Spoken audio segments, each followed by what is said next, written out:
怎么它？ Things start to become scary and more noticeable when people start to see this increase in number of microcephaly cases. These are viruses, like Ebola, which infect animals and spill over into humans. Over the last half century, the number of spillover diseases may have quadrupled.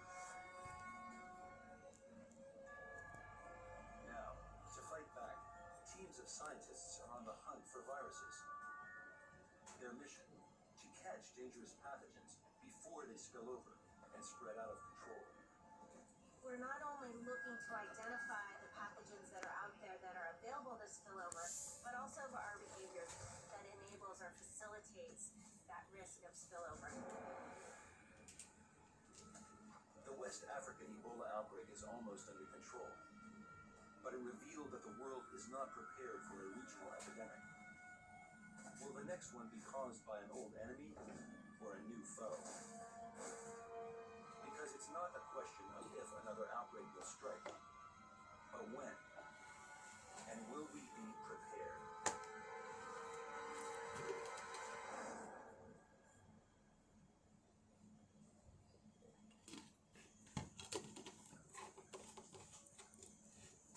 In the last 40 years, Ebola has emerged in Central Africa at least 22 times, leaving trails of death and suffering in its wake. In early 2014, the body count resumed.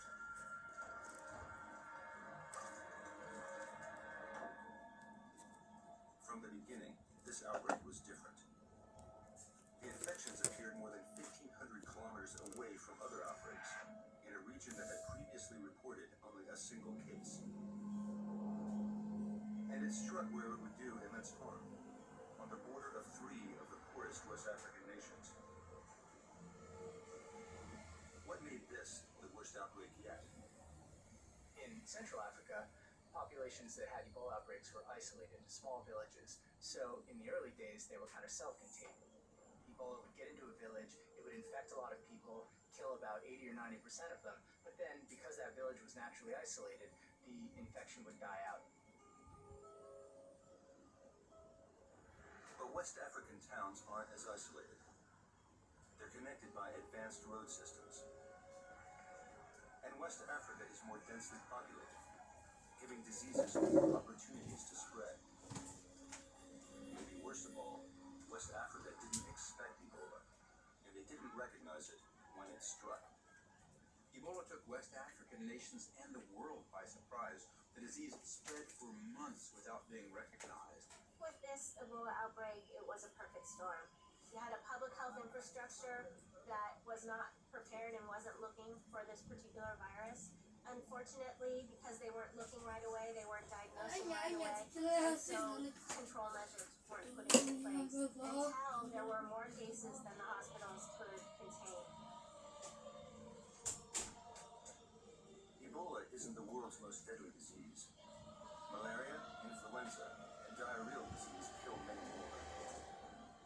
But since it was discovered in 1976, Ebola has haunted our imaginations because of the horrific way it kills.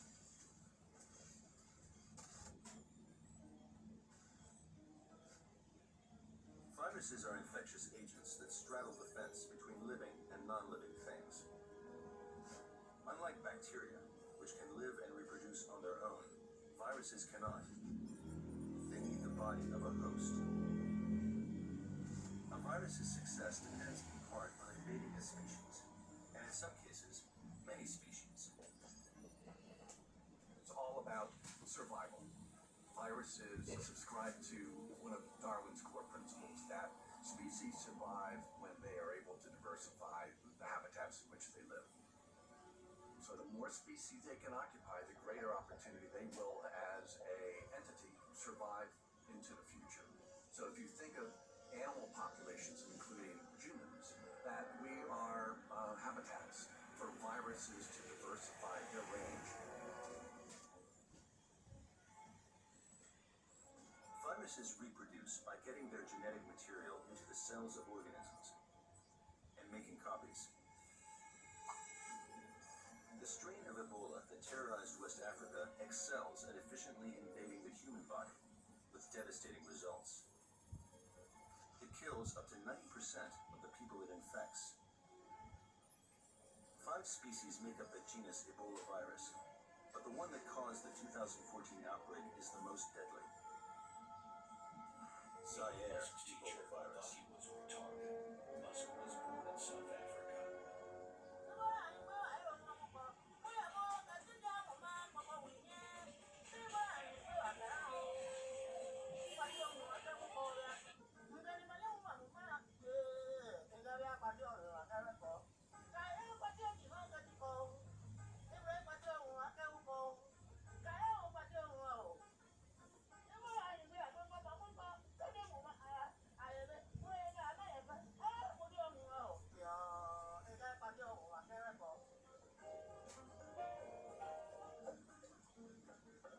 Al-Hassan Kamokai survived Ebola, but a year later, painful wounds remain. I have problem with my eardrum. I have problem with even my vision, but now it's somehow better. Then I have problem with my muscle. I have chest pain. I have chest pain right now as I'm talking to you. I have chest pain. Like many West Africans, Al-Hassan contracted Ebola while taking care of a loved one. I got Ebola from my mother. She was working for the hospital. So she fell one day, and when I went to the house, she told me that she's not feeling better, and I was taking care of her. So that was how I got Ebola. One of the tragedies of Ebola is that it spreads through love and through people taking care of people that they care about. And once people start to understand how it's transmitted, 肉 they 買 learn that they can't take care of餸 the people that they love. And that's how 買 disease slows down. 東西，梗係啦，我買咗個蛋糕俾佢啦。所以咧，你又唔醒目，你就唔記得佢係 birthday，咁咪要佢喺度翻。而家我哋買咗個蛋糕仔俾佢，一陣間翻嚟食飯切啦，搞掂咗啦，咖啡。你阿爸點啊？你講你阿爸仲好啦。She said no. Don't go there. 好啊好啊，睇下點樣先啦。 係阿爸，哇好攰啊！你話佢個樣好攰啊，好攰啊佢個樣。係咪？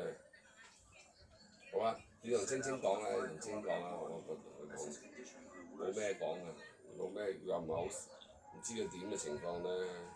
Within his body, Ebola had already launched an attack on cells in his immune system, his liver, and in his blood vessels. Proteins on the virus's surface allowed it to latch onto a cell and gain entry.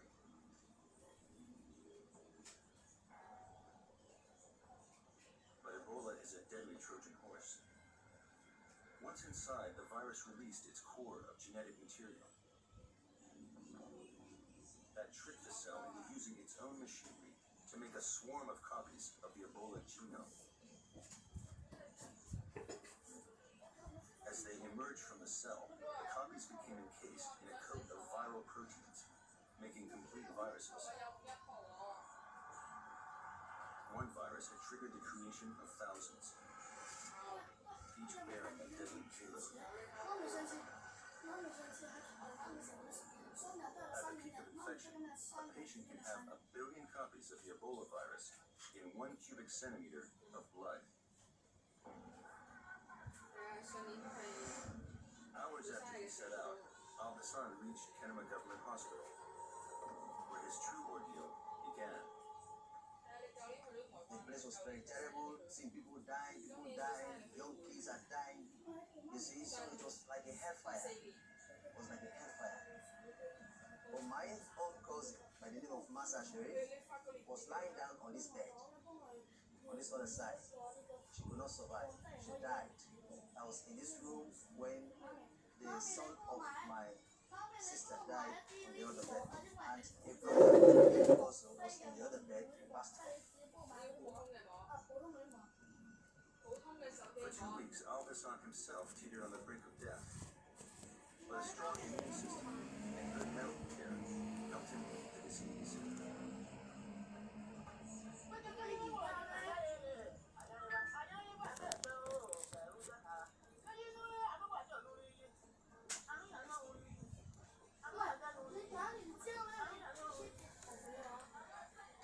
On August 9th, the hospital released the jubilant patient. Yes, I was walking like this, majestically coming out. I was dancing, I said, praise God. Al-Hassan was declared free of Ebola. But like other survivors, he remains imprisoned by the ordeal. It is difficult. It is only with heavy heart I'm here. It is actually not easy. The Ebola is gone, but it has left behind many wounds. It is not easy to mend them.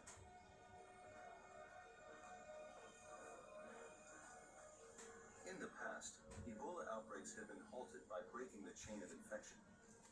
But with the fate of West Africa in the balance, could quarantine be implemented on such an epic scale?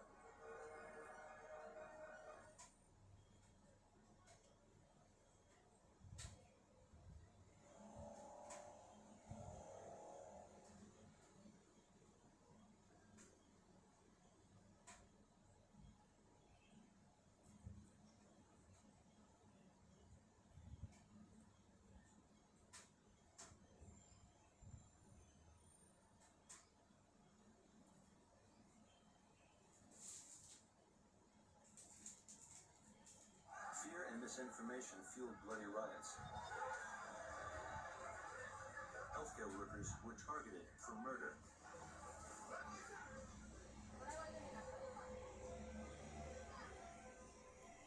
Bintu Jabi was undaunted. She was a World Health Organization contact tracer. In a crowded slum in Sierra Leone, she risked her life to break Ebola's chain of infection. Janet's fault. My mom died in the house, so she was picked up from the house when she died, and she went tested. So she's still traumatized. She'll always run because she's scared I'm taking her away again for the second time. Bintu's job was to find the disease's victims, isolate them for treatment, and monitor everyone with whom they came in contact. Contact tracing is absolutely essential for Ebola control. We find out who are all the people who a patient with Ebola may have been in contact with. Family members, social contacts, and others. So, if I'm infected, let's say, and there's 5 people in this room, I'm sick, I'm feeling poorly, you all come over and take care of me, and they say, wait a minute, this person has Ebola. So you 5 people now, we're going to watch you really carefully, and at the first sign that you're sick, we're going to isolate you. Bintu and her team monitored contacts for 21 days, Ebola's maximum incubation period. If a contact developed Ebola, the cycle started again, and all the new patients' contacts were monitored.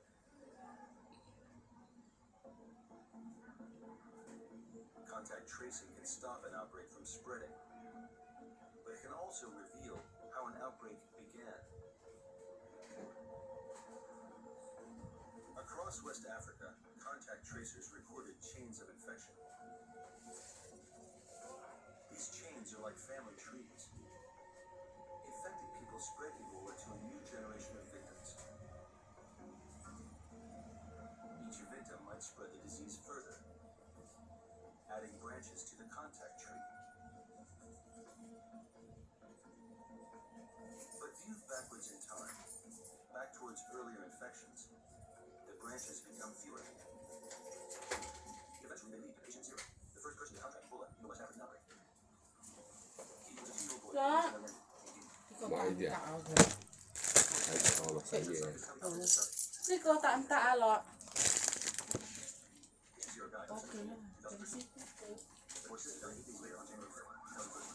我買呢個喎。 His grandmother became ill, was transported to a hospital. She died on January 14th. But at the hospital, the grandmother infected several, including a nurse. The nurse nurse carried the disease to a hospital in Placenta. 15 more died. Training outbreaks of lending employees raised questions from investigators. To begin with, 有啊，我睇過，好細隻啊，好貴啊，跟住。你唔好整到我有咗啲啊，好唔好啊？我有錄緊嘢㗎喺度。你攞呢啲水咪攞咯。好辣啊！我要飲啲。你攞走啊！你攞走啊！你唔好喺呢度擾攘好唔好啊？因為你整跌我個手機嘅會。scientists have found antibodies against Ebola in bad blood and even Ebola genetic material. 阿樂見到嗰啲蝙蝠就係呢啲啊。咁都係唔好飲。係啊，你自己烚好啦，或者係嘛。 Antibodies showing bats have been exposed to Ebola, different species of bats in different parts of the world. Related viruses are shown to be carried by bats, and so collectively, there's scientific evidence to show that bats are probably a natural reservoir. 我買呢個喎，就12喎。 Interviews suggest these patients 咁貴， handled 好貴啊！要食貴，女神西瓜， 細有細粒嗰啲平啲， one chance 30蚊， with a contagious 所以 disease would run 唔 the 好食係咪啊？你知我哋唔好食啊， This type of spillover is 係咪啊？ inevitable, but 我買貴 importantly, 啲 it 咯。 seemed to have happened just once in this whole outbreak. An initial spillover event carried this entire outbreak across 3 countries and into major capital cities, making it the biggest Ebola outbreak we've ever seen. In 2014, as all eyes were on Ebola, it was business as usual for other zoonotic diseases. Chikungunya, a tropical virus that causes debilitating joint pain, swept through nearly 1 million people in South America and the Caribbean before making landfall in the U.S. Also in the U.S., West Nile virus sickened more than 2,000 victims in 44 states, with symptoms ranging from fever to paralysis. 買幾多錢啊？呢個好貴喎，係啊。 72。哦。好啊好啊，一陣間可以都食嘅，如果食到嘅話。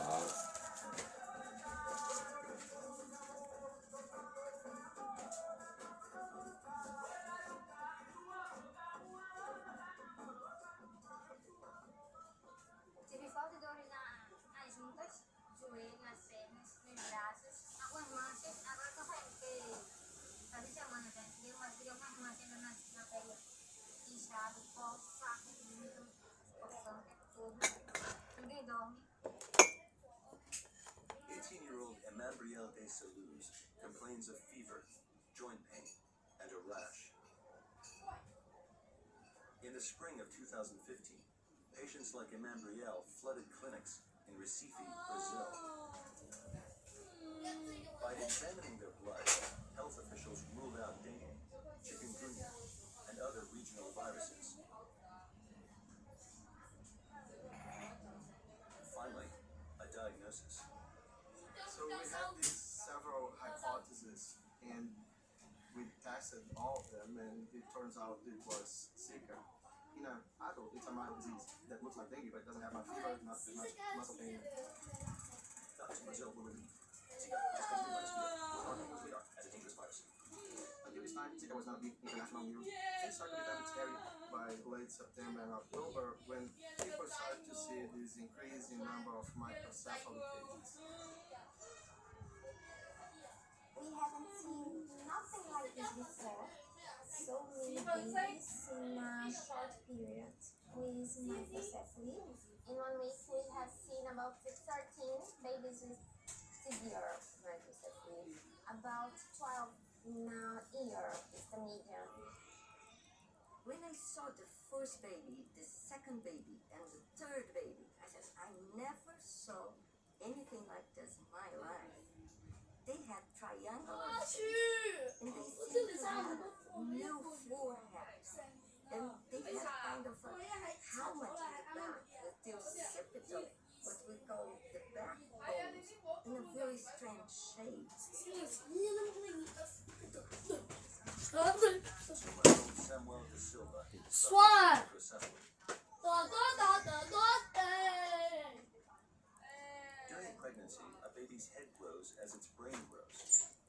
But something prevented Samuel's brain from developing properly.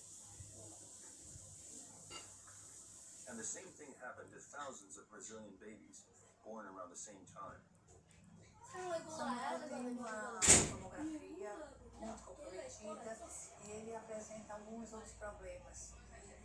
In an X-ray of a healthy newborn, brain tissue fills the cranium. In Samuel's scan, most of the cavity contains calcium deposits and empty space. Mas também tem envolvimento ocular e houve alteração da audição. Então, são lesões irreversíveis, esse comprometimento vai existir durante toda a vida. Elas acreditam, elas me perguntam muito, mas ele vai voltar, vai ser uma criança normal, esse cérebro vai crescer, ela vai ficar normal, e eu vou ter que dizer não. Within 9 months of the recent spike in cases of Zika, many infants born with microcephaly were reported. This made health workers suspect that the devastating birth defect was connected to the disease, carried by mosquitoes throughout Brazil.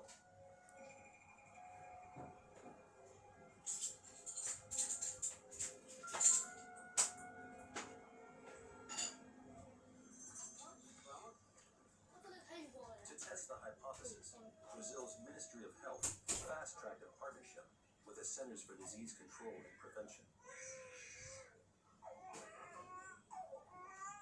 They are conducting a case control study of more than 600 infants and mothers to determine if Zika infection in pregnant mothers is responsible for microcephaly in infants.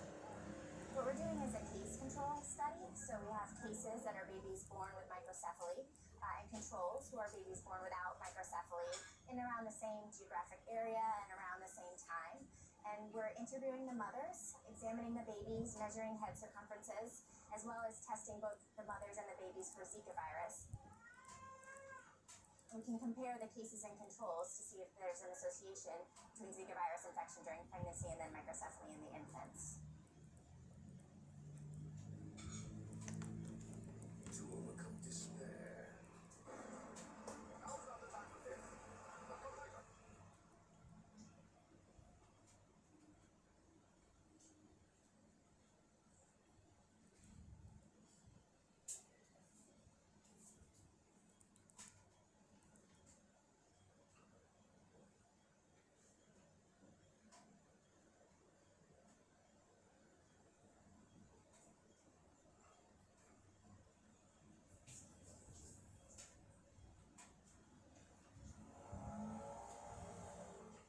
Between prenatal Zika virus infection and microcephaly and other brain anomalies.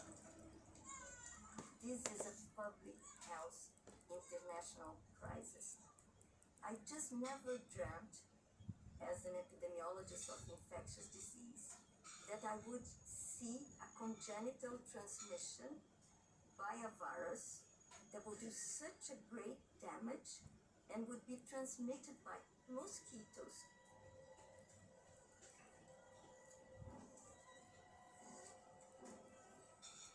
Many species of mosquito have adapted to thrive in urban areas and feast on meals of human blood. They flourish where water pools in household reservoirs or collects in discarded receptacles.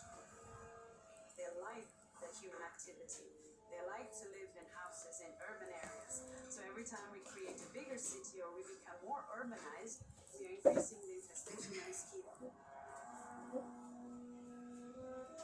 Recife's most crowded and impoverished neighborhoods are rich breeding grounds for mosquitoes. And that's where the government has brought the fight. Só uma doença que o mosquito pode transmitir são 3 e a pessoa pode ser acometida pela dengue, por qualquer um dos quatro tipos de dengue, pela febre chikungunya e pelo Zika vírus. Quando entramos nas casas dos moradores, nós procuramos locais propícios a encontrar focos, né, a criadouro do mosquito, adaptável, né? Qualquer tampinha de garrafa, qualquer superfície pode ser possível criador. At the same time that we're fighting against disease transmission, we're making ourselves vulnerable to disease spillover. And the causes are clear. We are outgrowing our globe, and as we push further and further into areas where not traditionally live were being exposed more and more to the animals and their pathogens that live in those areas. When I was born in 1938, there were between 1.6, 1.8 billion people worldwide. Today we live in a world of 7.2, 7.3 billion people worldwide. You can't have that kind of increase in human populations without changing the dynamics of interaction between people and animals. We're constantly building farms next to forests and other natural settings. We're forcing interactions between livestock and wildlife. That's going to result in disease transmission. It's inevitable, and in fact, it's already happened. 所以嗱，陣間我哋係咪食嗰啲雲吞啊？係咪食雲吞啊？我哋陣間係咪食雲吞？我好似琴日咁啊，食嗰8個得唔得啊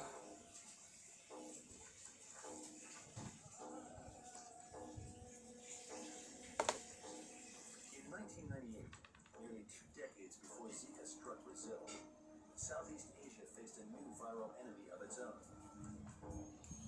Called Nipah, it passed from person to person through saliva and ignited fears of a global outbreak. Nipah virus is a really severe disease when it gets into people. It causes fever, malaise, feeling of flu-like symptoms that can progress to a loss of consciousness and has a case fatality rate of 75%.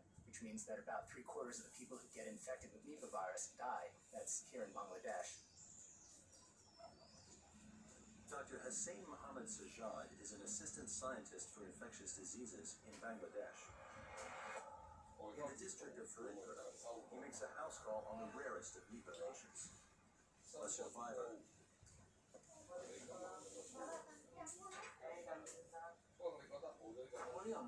তোমার যে আগে ঘুম ঘুম লাগতো হ্যাঁ খুব বেশি এখন কি তোমার আগের মতো এরকম বেশি ঘুম ঘুম লাগে না এখন একটু কমছে Actually Moriam developed the Nipah encephalitis infection in 2004 when she was 5 years old. At the time she was among the very few who actually survived. Moriam তোমার কিছু পরীক্ষা নিরীক্ষা করবো তুমি তো এই পরীক্ষা আরো আগে অনেকবারই করা হয়েছে অনেক ডাক্তার করছে তাই না আমি আবার তোমার পরীক্ষাগুলো করে দিচ্ছি ঠিক আছে সে কোনো হাতের উপর চাপ দিল না so Moriam cannot easily play with other childs she cannot memorize what her mother asked her to do that's why teachers asked her not to come to school for a while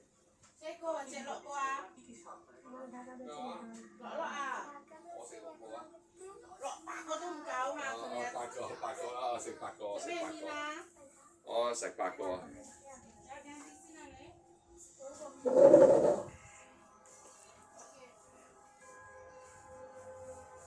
Nipah virus is a great illustration of the zoonotic disease.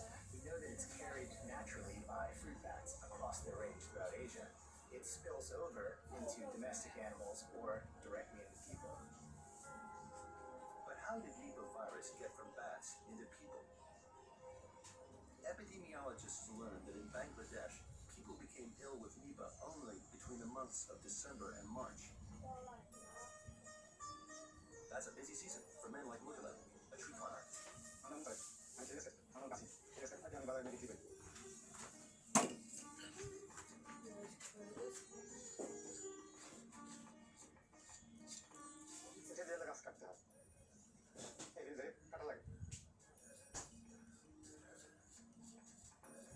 কাটার পরে নালালিয়া এটা হলো গাঁটতে হয় গাছের ভিতরে চোয়া চোয়া আসে আর কি ফোটে ফোটে আর কি এগুলি পড়বে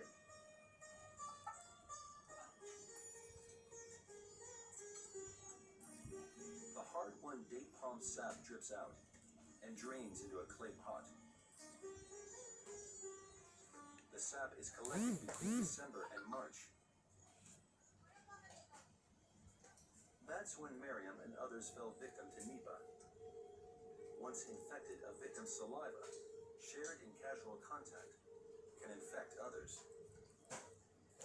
Scientists thought that some date palm sap was laden with virus, and the virus might come from bats. Then they caught them in the act. These photographs show a fruit bat first drinking date palm sap, then urinating into a collecting pot.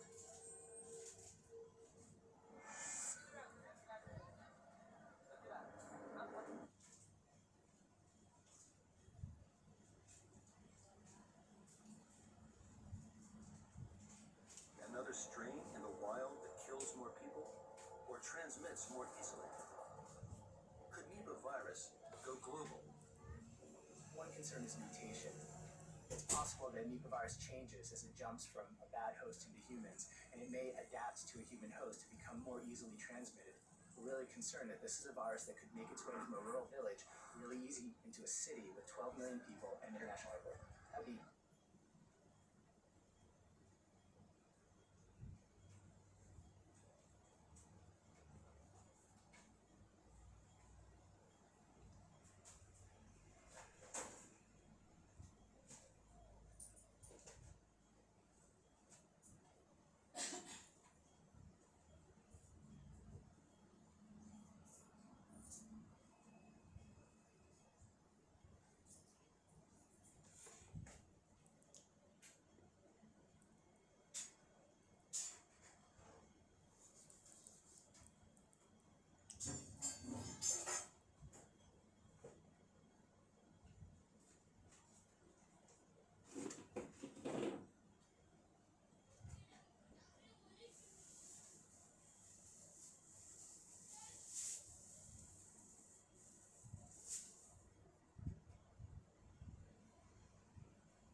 In a park in the middle of the capital of Bangladesh, a colony of fruit bats have made their home. Some of these bats could carry Nipah virus, but so far none have passed it to humans. Crowded urban centers are powder kegs for outbreaks. In the summer of 2014, at the height of the Ebola outbreak, the world was reminded of just how terrifying that prospect.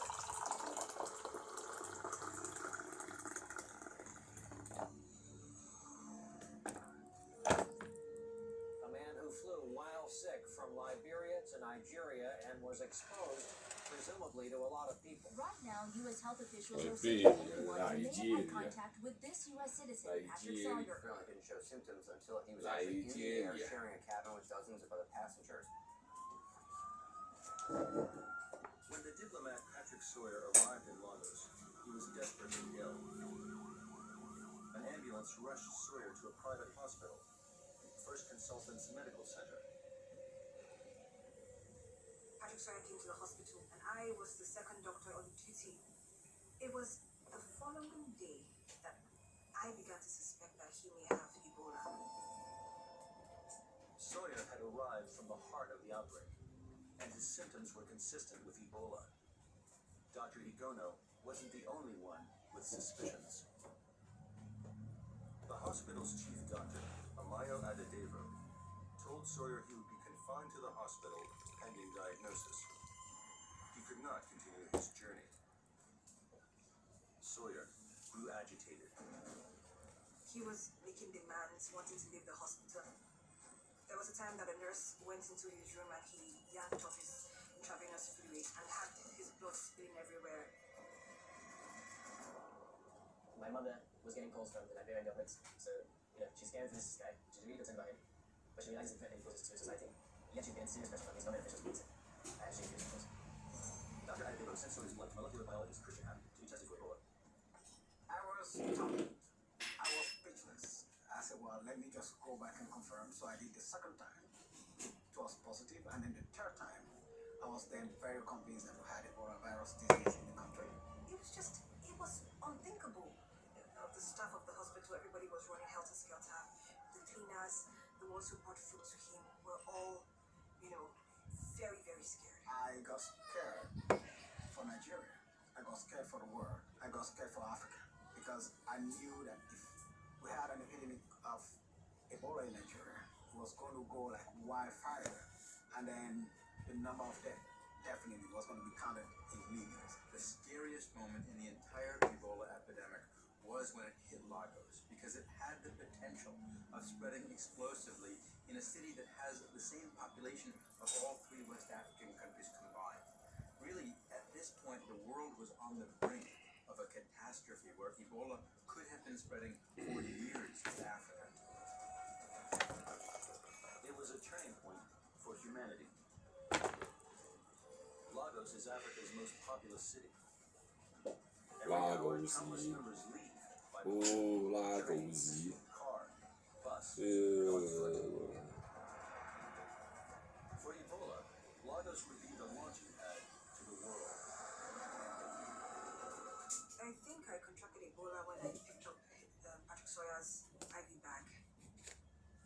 I had gone into his room to see him because he requested to see a doctor, so I picked up his IV bag from the bed and placed it on the stand. But I didn't realize that I had a cut in my hand. Patrick Sawyer died on the 25th of July. On the 28th of July, I began to feel unwell. At the same time, Dr. Ada Devo also began showing symptoms of Ebola. And there were many other potential victims. All the people who'd come into contact with Patrick Sawyer since he'd entered Nigeria. Fortunately, Nigeria was prepared, with an army of contact tracers trained on tropical diseases. They fanned out across the country to break the chain of infection. They did 19,000 home visits and measured temperatures of contacts. They identified 19 secondary cases, but they stopped